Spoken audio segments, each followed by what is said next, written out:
नमस्कार, grand news में आपका स्वागत है। मैं हूं शाहीन। ग्रैंड न्यूज की खबरों से पहले आइए नजर डालते हैं आज की हेडलाइंस पर। भिलाई में देवेंद्र यादव ने भेंट मुलाकात कार्यक्रम के तहत विभिन्न क्षेत्रों का किया दौरा, वहीं वार्डवासियों से मिलकर उनकी समस्याओं का किया निवारण। दक्षिण पूर्व मध्य रेलवे के बिलासपुर कटनी रेलखंड पर मालगाड़ी पटरी के उतर जाने की वजह से कई ट्रेनों को किया रद्द। दुर्ग जिले में 12वीं और 10वीं कक्षा की परीक्षा होने के बाद उत्तर पुस्तिकाओं का मूल्यांकन हो चुका पूरा, जल्द ही होगी परिणामों की घोषणा। बंद पड़े चंद्रा मौर्य चौक के पास हुआ हादसा, टैंकर चालक ने एक बाइक सवार और स्कूटी सवार को लिया अपनी चपेट में, तीनों को आई गंभीर चोटें। ग्रैंड न्यूज में अब खबरें विस्तार से। भिलाई नगर विधायक देवेंद्र यादव ने भेंट मुलाकात कार्यक्रम के तहत विधानसभा क्षेत्र के समूचे वार्डों का सघन दौरा कर रहे हैं।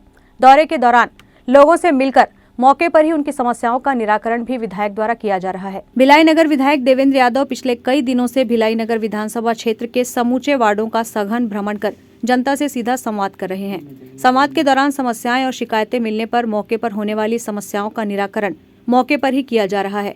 वहीं कुछ शिकायतों और समस्याओं को लेकर निगम अधिकारियों को दिशा निर्देश भी विधायक द्वारा दिया गया है। इसी कड़ी में विधायक देवेंद्र यादव वार्ड 39 चंद्रशेखर आजाद नगर पहुंचे। वार्ड पहुंचने के उपरांत विधायक देवेंद्र यादव ने और वार्ड पार्षद रीता सिंह खैरा ने वार्डवासियों से सीधा संवाद शुरू किया।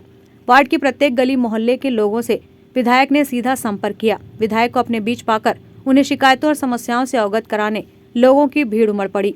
विधायक ने सभी की बातों को गंभीरता पूर्वक सुना। ज्यादातर समस्याएं पानी, नाली निर्माण, इलाज आदि कराने को लेकर रही। समस्याएं और शिकायतों को सुनकर विधायक ने मौके पर ही कुछ समस्याओं का निराकरण किया। दौरे के दौरान मौजूद रहे नगर निगम के अधिकारियों को विधायक देवेंद्र यादव ने जनता की समस्याओं को दूर करने दिशा निर्देश दिए। विधायक देवेंद्र यादव क्षेत्र के लोगों के घरों में भी पहुंचे और उनका हालचाल जाना। विधायक देवेंद्र यादव को अपने बीच पाकर सभी ने खुलकर अपनी बातें उनके समक्ष रखी। वार्ड में मौजूद मंदिरों में पूजा अर्चना कर विधायक देवेंद्र यादव ने अपना जनता से सीधा संवाद जारी रखा। राशन कार्ड को लेकर भी विधायक देवेंद्र यादव से लोगों ने शिकायतें की, जिसके निराकरण का आश्वासन विधायक ने दिया।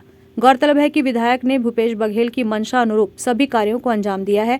इसमें युवाओं और महिलाओं के रोजगार से संबंधित कार्य भी प्रमुखता से किए जा रहे हैं। आने वाले दिनों में लोगों को निश्चित ही इसका लाभ मिलेगा। ग्रैंड न्यूज के लिए भिलाई से संजय दुबे की रिपोर्ट। दक्षिण पूर्व मध्य रेलवे के बिलासपुर कटनी रेलखंड पर मालगाड़ी पटरी से उतर गई, जिसकी वजह से कई गाड़ियों को रद्द करना पड़ा। रेलगाड़ियों के रद्द होने से दुर्ग स्टेशन पर यात्री काफी परेशान नजर आए। दक्षिण पूर्व मध्य रेलवे के बिलासपुर कटनी रेलखंड पर सिंहपुर स्टेशन में मालगाड़ी पटरी से उतर गई, जिसकी वजह से आज सफर कर रहे यात्रियों को काफी परेशानियों का सामना करना पड़ा। वहीं दुर्ग से बैठने वाले यात्री भी हलाकान रहे। मिली जानकारी के अनुसार लगभग 10 ट्रेनें रद्द कर दी गई। दक्षिण पूर्व मध्य रेलवे के बिलासपुर कटनी रेलखंड पर आज प्रातः सिंहपुर स्टेशन में कोयला लोडेड मालगाड़ी के सिग्नल ओवरशूट उपरांत इंजन सहित 9 वैगनों के पटरी से उतर जाने के कारण इस मार्ग पर अप डाउन एवं मिडिल तीनों लाइन पर रेल परिचालन अवरुद्ध होने के कारण इस मार्ग पर रेल परिचालन प्रभावित रहा, जिसकी वजह से दुर्ग रेलवे स्टेशन में हजारों यात्री ट्रेन रद्द होने की वजह से स्टेशन परिसर में इधर उधर घूमते नजर आए। वहीं रेलवे पुलिस, टीटी और अन्य अधिकारी यात्रियों की व्यवस्था में लगे रहे और यात्रियों को उचित साधन मुहैया कराकर उनके गंतव्य तक पहुंचाने की व्यवस्था की। गाड़ियों के रूट परिवर्तन होने के कारण को स्पष्ट करते हुए मुख्य स्टेशन प्रबंधक जे प्रधान ने बताया कि यात्रियों को पूरी सुविधा के साथ उनकी मंजिल तक पहुंचाने की व्यवस्था रेलवे प्रशासन द्वारा की जा रही है। जो हमारा जो ये संपर्कांत ट्रेन था, उसका जो डाइवर्टर रूट में जाने के लिए जो प्रोग्राम हुआ था, हम लोग दूर और रायपुर जो पैसेंजर है और उन लोग को रेलवे अपना एक स्पेशल एक लोकल ट्रेन में प्रबंध किया गया है, वहाँ से लेकर आएंगे और यहाँ से लेकर जाएंगे। मेरा ख्याल से तो 90% सॉल्व हो गया है। हो सकता है अभी तक मैसेज नहीं आया है। जो दोनों गाड़ी है सारनाथ और अमरकंटक, हो सकता है वो शाम तक वो अपना नॉर्मल रूट में चल सकता है। क्योंकि काल से वो जीएम साहब, ऑनरेबल जीएम साहब है, सीआरएस साहब है, बड़ा बड़ा अधिकारी साहब साइड में है। हो सकता है आज अभी तो मैसेज नहीं है, मैं बोलना ठीक नहीं है, फिर भी लग रहा है कि शाम तक नॉर्मल रूट में चलने का चांस है। ये जो सिंहपुर में जो एक ट्रेन खड़ी था गुड्स ट्रेन का और दूसरा गुड्स ट्रेन जो आपका स्पाड हुआ था, सिग्नल पासिंग ऑन डेंजर में आकर के टकरा गया था, जिसका कारण से दुर्घटना घटा था और उसके लिए वो 3 लाइन पूरा अफेक्टेड हो गया था, जिसके कारण से वो ट्रेन जा नहीं पा रहा था। और मेरे को उम्मीद लग रहा है कि आज नॉर्मल वे में कुछ ना कुछ गाड़ी चलेगा ही चलेगा। पाठक हैं और पवन पाठक है और रेलवे की इतनी बड़ी भूल चूक हो रही है कि आज देखिए टिकट कंफर्म करने के बाद भी और उसके बाद स्टेशन आने पर पता चल रहा है कि आपका मार्ग डाइवर्ट कर दिया गया है। ये बताइए सबसे बड़ी रेलवे की इतनी बड़ी गलती है। आप मैसेज के ज़रिए शो कर सकते थे, परंतु नहीं किए उन्होंने। तो ये रेलवे की सबसे बड़ी गलती है। इसके लिए हर भाई आप जितने भी रेलवे यात्री हैं उनके लिए आप तो कुछ तो हर्जाना करना चाहेंगे और आप उनके लिए कुछ व्यवस्था करिए। लेकिन ये तो हादसा तो ये मानवीय क्रिया से हुई है, ना कि हमसे हुई है। यात्री तो नहीं करे हैं हादसा, ये तो रेलवे की कमी से हुई है और रेलवे इसके लिए रेलवे जिम्मेदार है। रेलवे जब हमसे पूरा पैसा लेता है तो रेलवे इसके लिए जिम्मेदार तो रेलवे भी है ना। सर कम से कम हमको जब कटनी तक पहुंचा रहे हैं, जब हम दुर्ग से निकल रहे कटनी तक हमको पहुंचा रहे हैं, हमको शहडोल जाना है और कटनी तक हमको पहुंचा रहे हैं, तो कम से कम हमको कटनी से शहडोल तक के मुआवजा भी दिया जाए। रायपुर निवासी हूँ, मुझे दिल्ली जाना था और बिलासपुर कटनी रोड में कुछ दुर्घटनाग्रस्त ट्रेन लेट हो जाने के कारण हमको रायपुर से ट्रेन नहीं मिल पा रहा। इस वजह से हमने जो भी टैक्सी भाड़ा करके दुर्ग आए हैं और यहाँ से जो भी ट्रेन दिए हैं 2 बजे का समय, उसके लिए हम उस 2 बजे वाली ट्रेन से जाएंगे। तकलीफ़ तो ऐसा हुआ है बहुत, और भी पैसेंजर हैं उनको भी बहुत तकलीफ़ है, जो कि बस से ट्रेन, अब तो ट्रेन रद्द हो चुकी है रायपुर से, तो क्या है कई जो है पैसेंजर अपना ऑटो से बस से वैसे अपने अपने व्यवस्था से आ रहे हैं, उनको तो परेशानी हो रही है, हमको भी परेशानी हुई है, फिर भी हम अपने सुविधा अनुसार रायपुर दुर्ग स्टेशन पहुंच चुके हैं। आज मेरा टिकट था संपर्क क्रांति का, जिसमें मेरे को जाना था शहडोल जाना था। तो अभी यहाँ आने पर मालूम चला कि गाड़ी का ना आपका रास्ता है परिवर्तित कर दिया गया है, जिससे वो बोल रहे हैं कि आपको कटनी जाना पड़ेगा। फिर आपको कटनी से अपनी साधन अनुसार जो भी होगा आपका बस से जिससे भी आप जा सकते हैं, फिर कटनी मार्ग से आप अपना रास्ता वो देख के उसमें फिर आप आगे जा सकते हैं। जब अभी आया हूँ तो यहाँ पर मालूम चला कि आपका हमारा गाड़ी का ना रास्ता ना डाइवर्ट कर दिया गया है, शहडोल गाड़ी नहीं जाएगी, वो गाड़ी आपका गोंदिया होते हुए कटनी जाएगी। बहुत नुकसान हो रहा है। कल हमको बहुत अर्जेंटली हमको पहुँचना था, गाँव पहुँचना था। अब हमको समय लग जाएगा, हमको 1-2 दिन 3 जो भी लग जाए उधर घूम के जाना पड़ेगा और जाना अर्जेंट है, हमको ज़रूरी था। ग्रैंड न्यूज़ के लिए वीना दुबे की रिपोर्ट। छत्तीसगढ़ में हायर सेकेंडरी और हाई स्कूल की बोर्ड परीक्षाओं के लिए पूरे प्रदेश में 2408 परीक्षा केंद्र बनाए गए थे। कक्षा 12वीं की परीक्षा में लगभग 3,28,000 और कक्षा 10वीं की परीक्षा में 3,38,000 परीक्षार्थी शामिल हुए थे। इसी के अंतर्गत दुर्ग जिले में भी कक्षा 12वीं की और कक्षा 10वीं की परीक्षा होने के बाद उत्तर पुस्तिकाओं का मूल्यांकन कार्य पूरा हो चुका है और अब परीक्षार्थियों को उम्मीद है कि माध्यमिक शिक्षा मंडल जल्द से जल्द परिणाम घोषित करे, जिससे वे अपने आगे की तैयारी समय पर कर पाएं। मुख्यतः दुर्ग जिले में 33,900 बच्चों ने 10वीं और 12वीं की परीक्षाएं दी हैं। मूल्यांकन कार्य माध्यमिक शिक्षा मंडल के निर्देशों में अलग अलग जिलों में किया जाता है। हमारे ज़िले में जो मूल्यांकन कार्य हुआ है उसमें 1,14,000 उत्तर पुस्तिकाएँ कक्षा 10वीं की और लगभग 99,000 उत्तर पुस्तिकाएँ कक्षा 12वीं की मूल्यांकित होकर जा चुकी हैं। जहाँ तक रिज़ल्ट आने की संभावना है वो माध्यमिक शिक्षा मंडल के द्वारा मोस्ट प्रोबेबली मई महीने में डिक्लेयर होगा। ग्रैंड न्यूज़ के लिए वैभव चंद्राकर की रिपोर्ट। बंद पड़े चंद्रा मौर्य चौराहे में एक टैंकर चालक ने बाइक और स्कूटी सवार 2 लोगों को अपनी चपेट में ले लिया, जिसमें स्कूटी सवार युवती के दोनों पैर बुरी तरह से क्षतिग्रस्त हो गए। वहीं बाइक भी टैंकर की चपेट में आने के कारण कबाड़ में तब्दील हो चुकी है। सुपेला फ्लाईओवर के नीचे चंद्रा मौर्य चौराहे पर एक लापरवाह टैंकर चालक ने लापरवाही से वाहन को बैक करते हुए 2 वाहन सवारों को अपनी चपेट में ले लिया। इस दुर्घटना में स्कूटी सवार युवती के दोनों पैर पूरी तरह से क्षतिग्रस्त हो चुके हैं। वहीं टैंकर की चपेट में आने के कारण बाइक सवार युवक की बाइक कबाड़ में तब्दील हो चुकी है। चंद्रा मौर्य चौराहे पर दोनों वाहन चालक खड़े हुए थे। इसी दौरान फ्लाईओवर के नीचे खड़े टैंकर को चालक द्वारा बैक करना शुरू किया गया। इस दौरान चालक को साइड बताता शख्स भी लापरवाह बना रहा। अचानक टैंकर की गति नियंत्रण से बाहर हो गई और वह सीधा बाइक और स्कूटी सवार युवक युवती की ओर तेजी से बढ़ने लगा। मौका पाकर युवक तो अपनी बाइक को छोड़कर वहां से हट गया, लेकिन स्कूटी पर बैठी युवती टैंकर की चपेट में आ गई, जिससे युवती के दोनों पैर पूरी तरह से क्षतिग्रस्त हो चुके हैं। साथ ही युवक की बाइक भी कबाड़ में तब्दील हो चुकी है। घटना के बाद क्रेन की मदद से टैंकर को सड़क से हटाया गया और युवती को तत्काल उपचार के लिए अस्पताल ले जाया गया। टैंकर के जरिए फ्लाईओवर से नीचे लगे पौधों में पानी देने का कार्य किया जाता है। टैंकर चालक की लापरवाही इस बड़ी दुर्घटना का कारण बनी। बाइक सवार युवक रवि साहू और स्थानीय लोगों से ग्रैंड न्यूज ने चर्चा की। पूरी चर्चा के दौरान दुर्घटना का कारण चंद्रा मौर्य चौराहे के बंद रहने और 4 लेन में गलत ढंग से वाहनों को एक ओर से दूसरी ओर ले जाने की बातें प्रमुख रूप से सामने आई। चौराहे के समीप आप जिस जगह पे हम इस वक्त मौजूद हैं, बुधवार शाम को एक बहुत बड़ा सड़क हादसा हुआ है, जिसमें टैंकर चालक की जो नेशनल हाईवे में जो निर्माणाधीन नेशनल हाईवे निर्माणाधीन है, हालांकि सुपेला फ्लाईओवर चालू हो चुका है। अब इसके कार्य में लगे एक टैंकर के चालक द्वारा लापरवाही पूर्वक वाहन का चालन करते हुए एक युवती के ऊपर अपने टैंकर को चढ़ा दिया गया। साथ ही एक युवक रवि साहू जिसका नाम बताया गया वो अभी हमारे साथ मौजूद भी है, उसके ऊपर इनके दो पहियों पर टैंकर चालक द्वारा अपने वाहन को चढ़ा दिया गया। नतीजा इसका यह हुआ है कि युवती के दोनों पैर पूरी तरह से क्षतिग्रस्त हो गए। युवती और ये युवक इस जगह पे खड़े हुए थे और टैंकर चालक द्वारा यहाँ से अपने टैंकर को बैक किया जा रहा था, जो पानी नीचे फ्लाईओवर में लगे पौधों को पानी देने का कार्य करता है। लेकिन क्योंकि टैंकर चालक के अंदर में पूरी तरह से टैंकर पे, जबकि उसको मालूम नहीं था कि मेरे टैंकर में ब्रेक नहीं है, चाहे ब्रेक फेल हो चुका है, तो इनके लाख चिल्लाने के बावजूद वो टैंकर चालक पीछे बैक करते हुए लाया और इनके वाहन में चढ़ा दिया गया। अभी रवि साहू जी हमारे साथ मौजूद हैं। पूरा घटनाक्रम क्या हुआ, किस तरह से इनको क्षति पहुंची इनके वाहन को, और इससे बड़ा क्या हादसा हो सकता था, आइए उन्हें चर्चा करें। रवि साहू जी बताएंगे क्या घटनाक्रम था, आपकी वाहन कैसे क्षतिग्रस्त हुई? मैं सेक्टर 2 गया हुआ था सर। सेक्टर 2 से लौट के बस यही जस्ट खड़ा हुआ हूँ, उतने में कार जा रही थी। कार जाने के बाद वेट कर रहे थे कि अपन भी जाएंगे। उतने में 4-5 अधिकारी खड़े हुए थे। 4-5 अधिकारी टैंकर को रिटर्न ले रहे थे। इतना लापरवाही पूर्वक लिए है कि कोई ना उनके साथ एक हेल्पर था, ना कोई भी था, ना पीछे कोई बैक सपोर्ट था, ना कोई ऐसी कोई सुविधा नहीं थी जिससे कोई दुर्घटना घटने से कोई रोक सके। देख रहे हैं कि गाड़ी इतनी स्पीड से आगे बढ़ रही है, तो भी उनको ड्राइवर को निर्देश दिया जा रहा है कि पीछे लो, पीछे लो, पीछे लो। जब उनको पता लगा कि गाड़ी अपने कंट्रोल में नहीं है, ड्राइवर की अपने कंट्रोल में ही ड्राइवर को इतनी स्पीड चाहिए सर। हम लोग यहाँ पे खड़े हुए थे और जो लेडीज़ यहाँ पे खड़ी हुई थी, मैं अपने गाड़ी हटाने की पहले कोशिश किया। मैं देख रहा हूँ और स्पीड बढ़ गई गाड़ी की।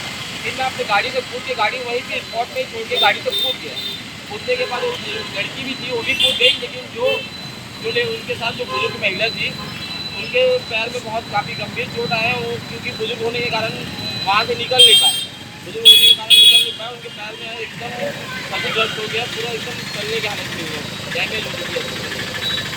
जैसा कि आपने सुना कि रवि साहू जी का स्पष्ट रूप से कहना है कि इसमें संपूर्ण गलती टैंकर चालक की है। उसके पीछे साइड बताने के लिए उसके साथ कोई कर्मचारी तैनात नहीं था, जबकि इनके द्वारा लगातार आवाज़ दी जा रही थी, चिल्लाया जा रहा था कि अपने टैंकर को रोके बावजूद टैंकर चालक द्वारा अपने वाहन को बैक किया जा रहा है, जिसकी वजह से इनकी गाड़ी क्षतिग्रस्त हुई पूरी तरह से, जो अभी जिला थाने में है फिलहाल।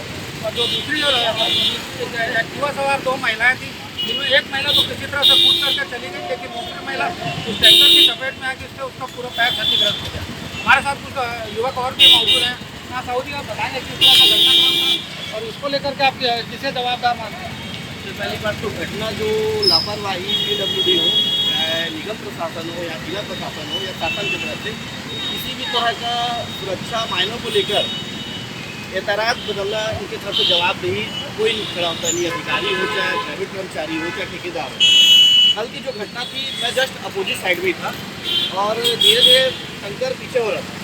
पीछे होने के साथ साथ हमने देखा अचानक से स्पीड बढ़ गया और पीछे में वो एक्सपीरियंस जो हेल्पर रहता है वो नहीं होने के बजाय से कोई ठेकेदार का एक मजदूर था जो पीछे करवा, उसको गाड़ी के बारे में क्या जानकारी, उससे पीछे करवा रहे थे। अचानक से स्पीड बढ़ी और भाई साहब को देखा मैंने भगते हुए, और एक बुजुर्ग महिला थी जो बेचारी पहले से बुजुर्ग थी, दौड़ भी नहीं पाती, कुछ भी नहीं पाती, वो गिरी। उनके दोनों पैर ऐसा हो गया, शायद मुझे लगता है उसके पैर बचे उनके काटना पड़ेगा उधर जाने का। उसकी जो साथ एक लड़की थी महिला, वो खुद काट के जैसे तैसे जान बचाई। इनकी गाड़ी ऐसी ग्रस्त हुई जिसके लिए क्रेन लेके आया गया ये यातायात प्रशासन की तरफ से, और क्रेन के थ्रू इनकी गाड़ी को निकाला गया जो खाने में। और इनकी गाड़ी तो मेरे को लगता नहीं कि एक नट बचा हुआ उसमें, इतना क्षतिग्रस्त हो चुका है। और ऐसी लापरवाही कई बार देखने को मिला है भैया, कई बार टीला निकल जाना, कई बार स्क्रू गिर जाना, या लोगों का इस गड्ढे को जो खुदा रहा है इस दौरान में कई बार ऐसे हादसा हुए। हम लोग रात निकाल को कभी देखते तो हमने निकाला है, कई एक बार गिर जाता तो सुबह गाय बछड़े गिर जाते। ना निगम की तरफ से गाय बछड़े के लिए एतराज़ कर जाता है, लोग दोनों तरफ से दोनों छोर तक खोल दिया गया था यातायात, और इधर तक कल खोल दिया गया था। इनकी लापरवाही की थी, जनता को तो रास्ता चाहिए साफ होने के कारण एक खोल दिया गया था, तो तीनों तरफ से गाड़ी का रैला लग गया था। और जाम की स्थिति आए दिन पड़ी रहती है, आए दिन हादसा होता है। किसी तरह का यातायात की सुविधा की तरफ से सिर्फ चालान काटने की कार्रवाई इनके द्वारा हुआ जाता है, यातायात पुलिस प्रशासन के द्वारा। आप अंडर ब्रिज के उस पर जाएंगे, ऐसे कोने में खड़े रहेंगे, अचानक से पुलिस वाले दिखते हैं और मुड़ के भागोगे तो एक्सीडेंट हो जाता है। आप यहाँ पर नोएडा चंद्रटा के पर जाओगे, इस कोने में खड़े रहेंगे तो लोग कभी जो लड़के आते हैं, मैं हमेशा से 2 पहिया वाहन को ये कहना चाहूँगा हेलमेट और कागज अपनी सेफ्टी लेके चलें। लेकिन कभी कभी क्या होता है, लोग मैं ही घर से नहीं लेके निकल पाया तो अचानक से पुलिस को देख के ना से मुड़ना पड़ता है, दूसरे से गाड़ी एक्सीडेंट होता है। तो ये शासन सिर्फ और प्रशासन जो पुलिस प्रशासन है चालान काटने की कार्रवाई जगह जगह चौक पे कर रही है। लेकिन आप देख लीजिए अभी भी कल हादसे के बाद भी एक भी ट्रैफिक पुलिस का जवान यहाँ नहीं खड़ा है, चाहे किसी भी कोने में। अगर जहाँ खड़ा है तो वहाँ पर एक बिल बुक होगा और एक रसीद बुक होगा। क्योंकि इनका स्पष्ट रूप से कहना है कि दुर्घटना होने के बाद सभी सुरक्षा को लेकर के यहाँ पे किसी तरह से कोई यातायात पुलिस द्वारा तैयारी नहीं की गई। आप देख सकते हैं आज भी सुबह का वक्त तो 12 बजने जा रहा है, लेकिन यहाँ पे चारों ओर से ट्रैफिक अवस्थित है, लोग मनमाने ढंग से सड़क को पार कर रहे हैं, जिससे दुर्घटनाओं का कारण बना हुआ है। हमारे साथ स्थानीय दुकानदार भी मौजूद है। हाँ भाई साहब बताएंगे किस तरह की घटनाओं से आप यहाँ पर बहुत बड़ा एक्सीडेंट हुआ है, लेडीज़ के लोगों के और जो बाइक पूरी बाइक मैं यही कहना चाहता हूँ शासन प्रशासन से, यहाँ पर कोई सुविधा नहीं है करते होने को आगे पुलिस वाला नहीं है। तो देखिए रॉन्ग साइड से गाड़ियाँ आ रही हैं, यहाँ पे ट्रक निकल रही है, छोटी नहीं बच रही है, उसके बाद यहाँ से गाड़ियाँ निकल रही हैं और ये देखिए पूरी पार्किंग व्यवस्था कुछ नहीं है। यहाँ पे सर्विस रोड है, पूरा भरा हुआ है गाड़ियों से, कोई पार्किंग की सुविधा नहीं है, यहाँ पूरी पार्किंग की सुविधा नहीं है। यहाँ से आने जाने में बहुत दिक्कत है। ये रोड खोद रहा है, यहाँ पे रोड खोदने के बाद छोटा रोड है, कुछ आने जाने की व्यवस्था नहीं है। आज मतलब आए दिन यहाँ पे एक्सीडेंट होता है। हम लोग देखते हैं रात को यहाँ पे कोई गाड़ी से गिरा पड़ा है, कोई गाय कोई भैंस गिरी पड़ी है, कुछ हम लोग उनको निकालते हैं, बच्चों को निकालते हैं, मतलब बहुत एक्सीडेंट यहाँ पे देखते हैं। अभी आए दिन और यहाँ पे एक्सीडेंट हो गए, मतलब पुलिस प्रशासन का कोई रोल नहीं है यहाँ पे। क्योंकि इनका कहना है कि पुलिस प्रशासन का कोई रोल नहीं है, आए दिन इस तरह की अव्यवस्था की स्थिति देखी जाती है। हालांकि अभी सुबेला फ्लाईओवर का प्रारंभ शुरुआत हो चुकी है, इसके बावजूद चंद्रा मौर्य चौराहे को खोला नहीं गया, इसकी वजह से लोग रॉन्ग साइड से आते हैं, रॉन्ग साइड से एक ओर से दूसरी ओर आना जाना कर रहे हैं, जिससे दिन के अलावा रात के समय विशेष रूप से खतरनाक स्थिति बने रहती है।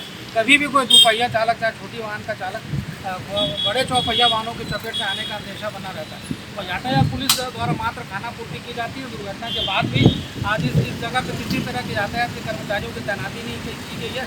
कल की तरह आज भी यहाँ पर वाहनों की आवाजाही देखी जा रही है, लोग मनमाने ढंग से सड़क को पार कर रहे हैं और दुर्घटनाएं हों।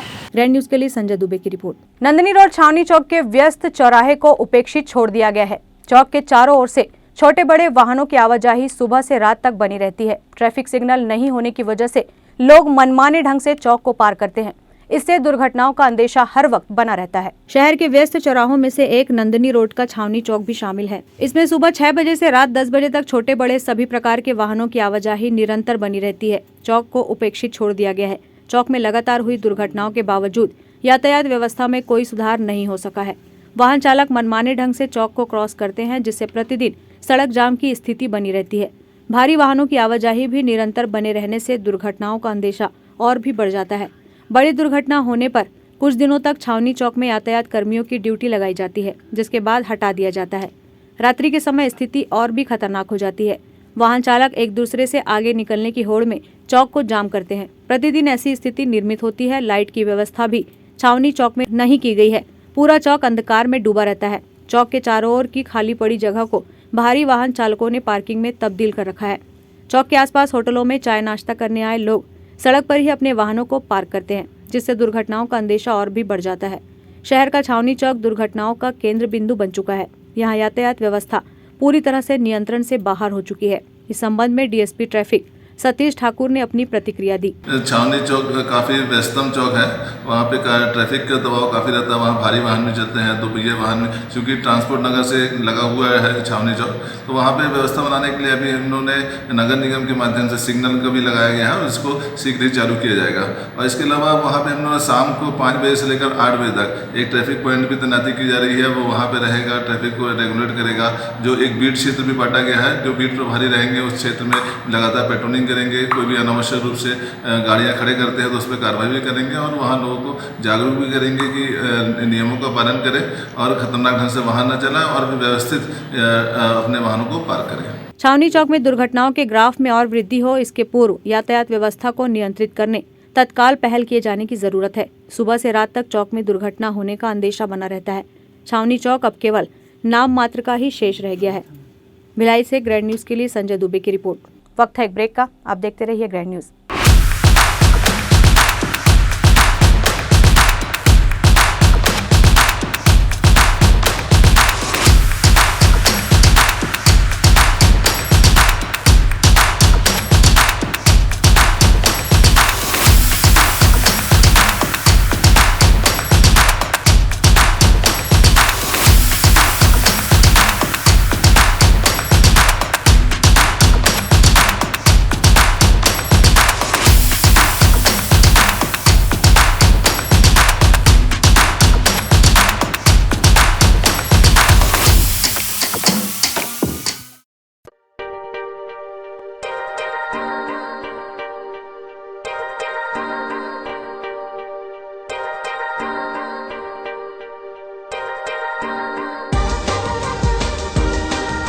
Relationships are forever. Out of all loved ones, your children are most precious. One of our biggest dreams is to give our children's marriage the top in luxury and facility.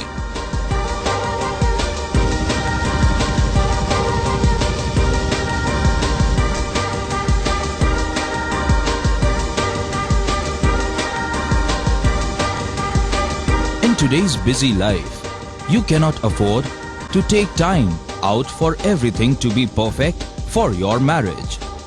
And you cannot compromise on quality of service for your guests. Our customized marriage packages are made just according to your wish. This presentation will acquaint you with the different luxury packed marriage packages available. This package has an elaborate menu with 60 mouth-watering items. Bharat Swagat including welcome drink, snacks and sweets. A breathtakingly decorated welcome gate and the arena decorated with flowers. To give you the best colors in view, we organize special light effects for all areas. We take care of decorating the groom's car to its best attire and exclusive DJ beats for extreme fun and valet parking to make your guests feel like an emperor. Our exclusive add-ons give you unlimited freedom to customize your ceremony to its best.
Break के बाद आपका स्वागत है। आगामी विधानसभा चुनाव के मद्देनजर प्रदेश की विपक्षी पार्टी भाजपा ने अपनी तैयारी शुरू कर दी है। इसी तारतम्य में जमीनी स्तर के कार्यकर्ताओं के साथ को साधने के प्रयास भी शुरू हो चुके हैं। भारतीय जनता पार्टी दुर्ग ग्रामीण विधानसभा के अंतर्गत शक्ति केंद्र के प्रभारी, संयोजक, सह संयोजक, स्थानीय जनप्रतिनिधि, जिला पंचायत सदस्य, जनपद सदस्य, पंच, सरपंच, पार्षदगण, विधानसभा कोर कमेटी सदस्य, स्थानीय पूर्व पार्षद, पूर्व विधायक, मंडल प्रभारी, मंडल अध्यक्ष, महामंत्री सहित मंडल कार्यकारिणी के साथ महत्वपूर्ण बैठक सहित अन्य संगठनात्मक विषयों की समीक्षा संबंधी संवाद का कार्यक्रम 19 अप्रैल दोपहर 4 बजे से अंजोरा में आयोजित किया गया, जिसमें प्रदेश भाजपा अध्यक्ष एवं बिलासपुर सांसद अरुण साव और दुर्ग सांसद विजय बघेल सम्मिलित होने पहुंचे और दुर्ग ग्रामीण विधानसभा के कार्यकर्ताओं से वार्तालाप कर उन्हें रिचार्ज किया। दुर्ग ग्रामीण विधानसभा क्षेत्र में प्रदेश भाजपा अध्यक्ष अरुण साव का यह पहला प्रवास था। आज के इस मीटिंग को लेकर आम लोगों में साहू वर्सेस साव का यह स्लोगन भी चल पड़ा। इस बैठक में दुर्ग जिला भाजपा प्रभारी राजीव अग्रवाल, भिलाई जिला भाजपा प्रभारी संदीप शर्मा, दुर्ग जिला भाजपा अध्यक्ष जितेंद्र वर्मा, भिलाई जिला भाजपा अध्यक्ष ब्रिजेश बिचपुरिया एवं दुर्ग ग्रामीण विधानसभा प्रभारी गौरी शंकर श्रीवास भी उपस्थित रहे। भारतीय जनता पार्टी ने राष्ट्रीय स्तर पर बूथ सशक्तिकरण अभियान चलाया। हमने छत्तीसगढ़ प्रदेश में 4,500 अल्पकालिक विस्तारक निकाले और वे बूथ में जाकर बूथ के सशक्तिकरण के विभिन्न मापदंड थे, उसके आधार पर बूथ सशक्तिकरण अभियान का कार्यक्रम किया। आज की जो मुख्य रूप से बैठक है वो हमारे शक्ति केंद्र के संयोजक, सहसंयोजक और प्रभारी, इनकी बैठक है कि आगे किस तरह से संगठन को मतदान केंद्र स्तर पर मजबूत करना है, किस प्रकार से आगे काम करना है, इसको लेकर के आज ये बैठक हुई। ग्रैंड न्यूज के लिए वैभव चंद्राकर की रिपोर्ट। राज्य के एकमात्र पशु चिकित्सा एवं पशुपालन महाविद्यालय दाऊ श्री वासुदेव चंद्राकर में आज 20 से 22 अप्रैल तक recent advance in diagnostic therapeutic and nutrition management of canine विषय पर 3 दिवसीय राष्ट्रीय संगोष्ठी का आयोजन किया जा रहा है। यह संगोष्ठी Indian society for advancement of canyon practice तथा पशु चिकित्सा एवं पशुपालन महाविद्यालय अंजोरा के संयुक्त तत्वाधान में आयोजित की जा रही है। इस 3 दिवसीय राष्ट्रीय संगोष्ठी में देश विदेश के लगभग 200 से 250 पशु चिकित्सकों एवं वैज्ञानिकों की सहभागिता रही। इस सम्मेलन का शुभारंभ मुख्यमंत्री के सलाहकार प्रदीप शर्मा, क्षितिज चंद्राकर, कुलपति कर्नल डॉक्टर NP दक्षिणकर की अध्यक्षता, प्रोफेसर नरेश H केलावाला, कुलपति कामधेनु विश्वविद्यालय गांधीनगर गुजरात, डॉक्टर उमेश चंद्र शर्मा, अध्यक्ष भारतीय पशु चिकित्सा परिषद, नई दिल्ली के विशिष्ट आतिथ्य में प्रारंभ हुआ। दुर्ग जैसे शहर में हम देख रहे हैं कि पेट कीपिंग तो है, इसके साथ में डिलीवरी सिस्टम जो है, हेल्थ डिलीवरी सिस्टम है, उसमें भी इम्प्रूवमेंट, और हमारे जो भाई लोग इस विषय से जुड़े हुए हैं उनका अपडेटिंग होना बहुत ज़रूरी है, क्योंकि साइंस इतना रैपिडली ग्रो हो रहा है, उसके साथ में उस रफ्तार से हमको भी चलना पड़ेगा, तब जाकर कहीं हम समाज की अच्छे तरीके से सेवा कर सकें। उसी दृष्टि से ये कॉन्फ्रेंस रखी गई है, और इस कॉन्फ्रेंस में एक खूबी यही है कि संपूर्ण विषय इसमें अंतर्भूत किए गए ताकि हमारे जो भी प्रैक्टिशनर्स हैं, जो फील्ड लेवल में लोग जो काम कर रहे हैं, उनको इसका लाभ मिले और अल्टीमेट बेनिफिट जो है वो हेल्थ केयर के ऊपर। ये कॉन्फ्रेंस जो हो रही है, ये डॉग्स के बारे में जो हो रही है, उनके थेरेपेटिक मैनेजमेंट के बारे में हो रही है, ट्रीटमेंट के बारे में, इसको बेसिकली जो अटेंड करने वाले लोग हैं करीब 300 लोग हैं ऑल अक्रॉस द कंट्री, जो है करीब 14 स्टेट से लोग आ रहे हैं सर। और उसके अलावा बताया आपको, जैसे मैंने कि रोमानिया से 2 लोग आ रहे हैं और नेपाल से 4 लोग आ रहे हैं। और यहाँ पे 3 दिन में पूरे जो डॉग की बीमारियाँ हैं, उसके अलग अलग तरह की बीमारियाँ और नई नई जो बीमारियाँ हैं, अब उसके बारे में मंथन होगा। डॉग के बारे में कहा जाता है कि सबसे वफादार अगर जो होता है एनिमल, वो डॉग होता है। डॉग से हमको सबसे संतोषी जानवर जो होता है वो डॉग होता है, और फैमिली मेम्बर तो है ही है। और आपके लिए सबसे वफादारी में कि आपके लिए जान देने के लिए, आपने देखा भी होगा कई बार कि भूकंप आता है, पता लगा डॉग मालिक मर जाता है, लेकिन डॉग वहीं का वहीं खड़ा रहता है जब तक कि मालिक की लॉस नहीं आती। तो ये सबको चूँकि फैमिली मेम्बर हो चुका है, उसको कुछ भी बीमारी होती है छोटी बड़ी, तो जो हमारे कुलपति जी ने बोला कि जो जितने भी ह्यूमन में जो डायग्नोस्टिक के टेक्निक्स है, जो एक्सरे की बात कर रहे थे, जो सोनोग्राफी की बात कर रहे थे, एंडोस्कोपी होता है, MRI, CT स्कैन, ये सब कुछ अब आज की डेट में वेटरनरी में होता है। हमारे हॉस्पिटल में ये सब उपलब्ध है, और उनके इलाज के लिए कि कोई भी गंदी छोटी बड़ी से बड़ी बीमारी हो। ग्रैंड न्यूज के लिए वैभव चंद्राकर की रिपोर्ट।